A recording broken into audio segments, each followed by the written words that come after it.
ഈ രോഗം എങ്ങനെയാണ്, എവിടെ നിന്നാണ് പടർന്നത് എന്നൊന്നും അറിയാതെ ഇതിനെതിരെയുള്ള പല പ്രാകൃതമായിട്ടുള്ള ചികിത്സാ രീതികളും ഉണ്ടായിരുന്നു അന്നേ കാലത്ത്. അതായത് ഈ അസുഖം ബാധിച്ചിട്ടുണ്ടായിരുന്ന ആളുകളുടെ ശരീരത്തിലെല്ലാം വ്രണങ്ങൾ കാണപ്പെട്ടിട്ടുണ്ടായിരുന്നു. വ്രണങ്ങൾ മാത്രമല്ല, കൈകൾക്കിടയിലും കാലിൻ്റെ മുട്ടിനിടയിലുമൊക്കെ കടും നീല നിറത്തിലുള്ള മുഴകളും കാണപ്പെട്ടിട്ടുണ്ടായിരുന്നു. അത്തരം മുഴകളും വ്രണങ്ങളുമെല്ലാം ഇവർ കത്തി കൊണ്ട് ചെത്തിക്കളയുമായിരുന്നു. അതുമാത്രമല്ല, ഇരുമ്പ് പഴുപ്പിച്ച് ചൂടാക്കി അത് വ്രണങ്ങളിൽ വെച്ച് കരിക്കാൻ ശ്രമിക്കുമായിരുന്നു.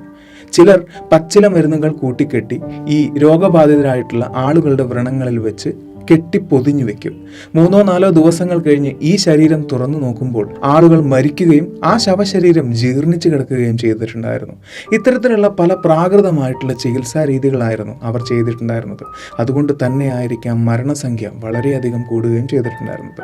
എന്നാൽ പിന്നീട് ഇവരെ ചികിത്സിക്കാൻ വേണ്ടി വന്നിട്ടുണ്ടായിരുന്നത് പ്ലേഗ് ഡോക്ടേഴ്സ് ആയിരുന്നു.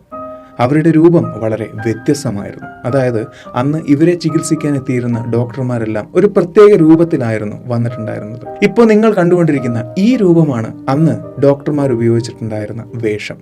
ഇന്ന് പല ഹാലോവിൻ പരിപാടികളിലും ആളുകളെ ഭയപ്പെടുത്താൻ വേണ്ടി ഉപയോഗിക്കുന്ന ഒരു വേഷമാണ് ഇത്. കാരണം ഈ വേഷത്തിന് മരണം എന്നുകൂടി അർത്ഥമുണ്ടായിരുന്നു.